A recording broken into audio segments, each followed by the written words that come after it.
Hoje, quando falamos de poder, pensamos em nomes conhecidos. Elon Musk, Donald Trump, grandes empresários, fortunas bilionárias, influência global. Mas a história mostra que nenhum deles chega perto do homem mais caro que já existiu. Ele não tinha foguetes, não tinha redes sociais, não tinha mansões espalhadas pelo mundo. E não é Pablo Marçal. Manter esse homem vivo por apenas um dia custava mais do que a economia de muitos países inteiros. Se ele morresse, o mundo conhecido entrava em colapso. Quem era esse homem e por que a vida dele valia tanto?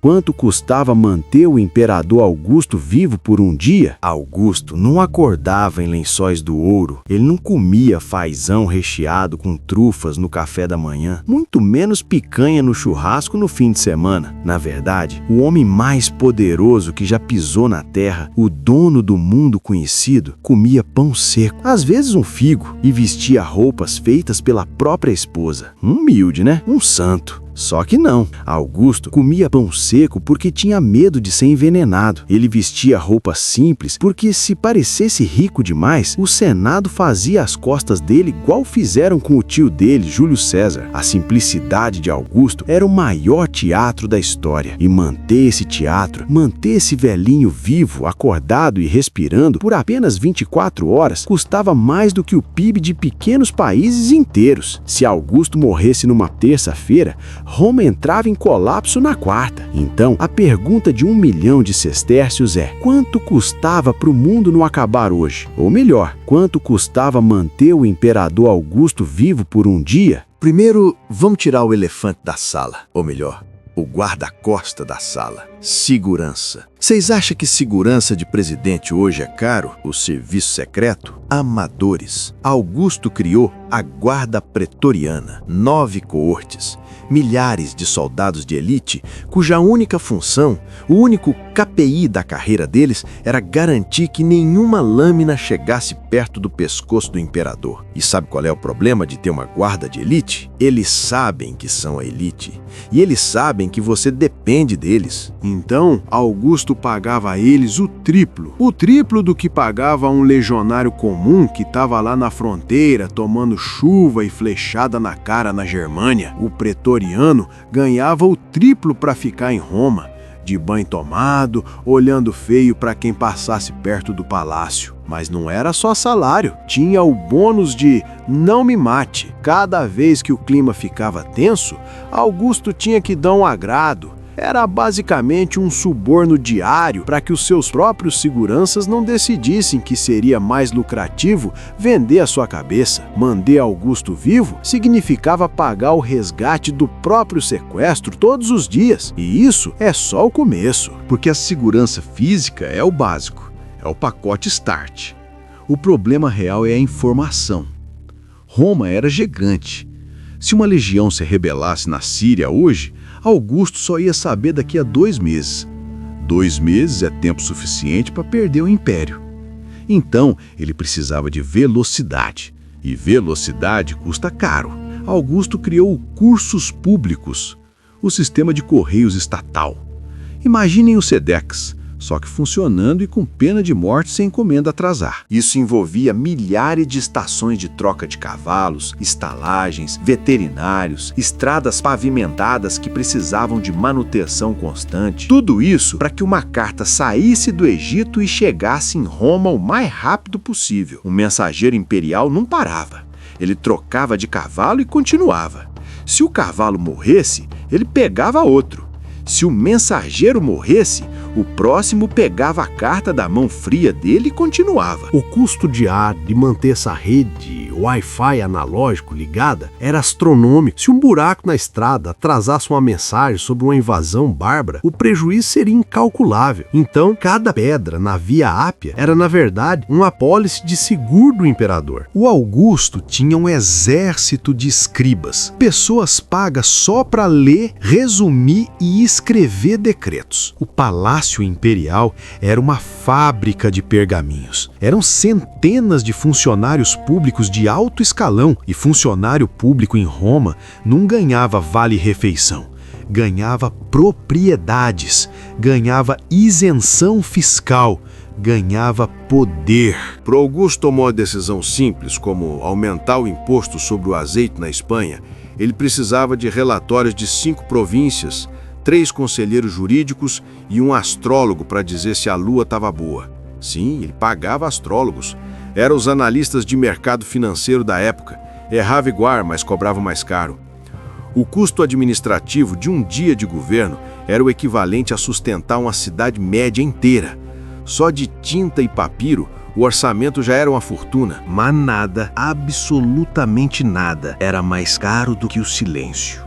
Augusto sabia de uma coisa: povo com fome faz revolução. Povo de barriga cheia reclama, mas não mata. Então ele institucionalizou a maior compra de votos da história, disfarçada de caridade, a cura annonae, a distribuição de grãos. Roma tinha, nessa época, cerca de 1 milhão de habitantes. Uma monstruosidade urbana, e pelo menos 200 mil deles recebiam trigo de graça do Estado, todos os dias. Pensa na logística. Trazer esse trigo do Egito e da África do Norte, armazenar em silos gigantescos, proteger esses silos de ratos e ladrões e distribuir ordenadamente para 200 mil pessoas. Se o trigo atrasasse um dia, revolta. Se o trigo viesse estragado, revolta. Augusto não pagava pelo trigo porque era bonzinho. Ele pagava porque era refém da própria população. O custo de manter a plebe mastigando era o custo de não ter o palácio invadido por uma multidão com tochas. É o famoso cala a boca e come. E isso custava milhões de sestércios por ano. Era a infraestrutura como anestesia social. E não parava no pão. Tinha o circo, jogos, gladiadores, bestas selvagens trazidas da África. Sabe quanto custa capturar um leão vivo na Núbia, colocar no navio, garantir que ele não coma a tripulação, chegar em Roma e soltar ele na arena só para morrer em 5 minutos? É um desperdício de dinheiro absurdo, mas para Augusto era marketing. Cada leão morto era um lembrete. Eu trago o mundo selvagem para vocês ver. Eu controlo a natureza. Eu sou o poder. Era propaganda política feita com sangue e areia. E o cachê dos gladiadores famosos? Mais alto que de jogador de futebol hoje. Manter o povo entretido era uma questão de segurança nacional. Agora, vamos pro verdadeiro dreno de dinheiro.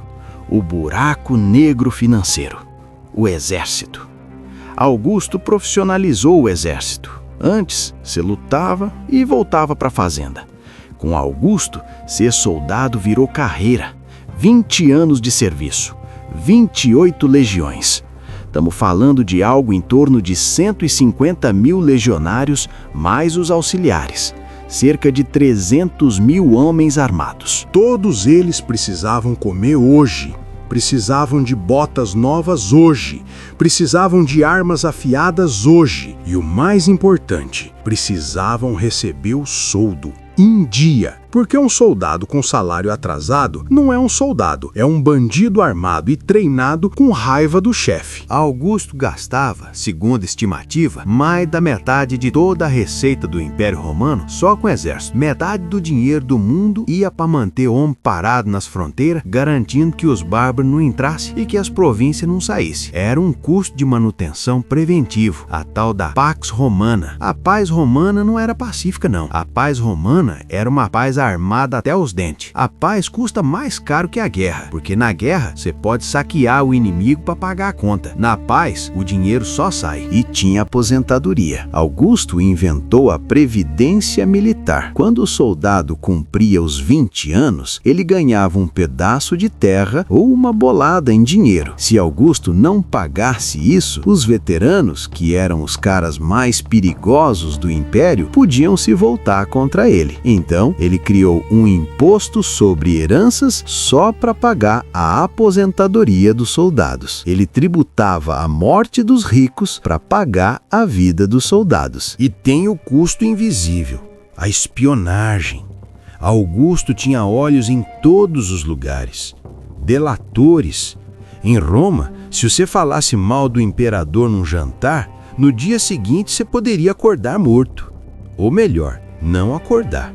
Esses informantes não trabalhavam por patriotismo, trabalhavam por dinheiro, uma rede de fofoca remunerada que cobria a cidade inteira. O preço da paranoia de Augusto era pagar vizinho para vigiar vizinho. A segurança dele dependia de ninguém confiar em ninguém. Mas vamos voltar para a figura do homem, Augusto, o indivíduo. Ele tinha médicos particulares, os melhores gregos. Numa época em que ir ao médico era quase sentença de morte, ele tinha especialistas em manter aquele corpo frágil funcionando. Banhos termais específicos, dietas rigorosas. Ele morria de frio, então usava 4 túnicas no inverno e tinha um sistema de aquecimento na casa. Agora, o ponto mais irônico. Augusto gastava fortunas em propaganda para dizer que não gastava nada. Estátuas, milhares delas espalhadas pelo império. E tem um detalhe, nas estátuas, Augusto é sempre jovem. Ele governou até os 75 anos, mas a imagem dele parou nos 30. Ele pagava escultores para mentir em mármore. Ele criou uma imagem eterna. E isso é branding. E branding de escala continental custa caro. Ele precisava ser onipresente. Se você morasse na Espanha ou na Judéia, você tinha que ver a cara de Augusto e saber que ele era o chefe. A moeda que você usava tinha a cara dele. Cunhar toneladas de moedas, distribuir isso, garantir que a economia girasse, tudo era custo operacional de manter o sistema Augusto rodando. E o mais assustador não é o valor, é a fragilidade. Todo esse dinheiro, todo esse ouro, toda essa estrutura dependia do coração de um velho bater mais uma vez. Se ele tivesse um infarto, o dinheiro parava de fluir, as ordens paravam de chegar, os soldados paravam de obedecer. Augusto centralizou tanto o poder que ele se tornou a viga mestra do edifício. E uma viga mestra não pode falhar. Por isso, custava tanto. Não era adoração, era medo do caos. As pessoas ricas de Roma pagavam impostos, davam dinheiro para Augusto, não porque amavam ele, mas porque a alternativa a Augusto era a guerra civil. O preço de manter Augusto vivo era, na verdade, o preço que Roma pagava para não ter que se matar. Era um suborno coletivo para a morte. Toma aqui todo esse ouro, deixa o velhinho aí mais um ano, porque a gente não sabe o que fazer sem ele. E no fim, o que aconteceu? Ele morreu, claro, e deixou um sucessor, Tibério. E sabe o que Tibério descobriu no primeiro dia? Que a conta tinha chegado, que manter aquela máquina girando era quase impossível. Augusto deixou um império rico, mas com um custo fixo impagável a longo prazo. Ele criou um sistema que precisava de expansão constante ou de impostos esmagadores. Augusto não era caro porque era ganancioso. Ele era caro porque ele se tornou indispensável. E no mercado da história, nada custa mais caro do que um item exclusivo que não tem substituto. Quando Augusto morreu, dizem que ele perguntou no leito de morte: "Eu desempenhei bem o meu papel na comédia da vida?" "Desempenho sim, Augusto. Foi uma atuação brilhante. O cenário era incrível. O figurino era impecável, mas a bilheteria, meu amigo, a bilheteria mal pagava os custos de produção." Roma gastava milhões para proteger um homem que comia como um mendigo, para que ele pudesse governar como um deus. E essa é a lição que fica. O poder real não ostenta, o poder real sobrevive. E a sobrevivência é o luxo mais caro que existe. Se você acha que o seu custo de vida está alto, agradeça por não ser um imperador romano, porque o aluguel do trono cobra juros compostos em sangue e ouro todo santo dia. E vocês? Quanto vocês pagariam para o mundo não acabar amanhã? Se a resposta for nada, parabéns! Você é mais livre que o homem mais poderoso da história.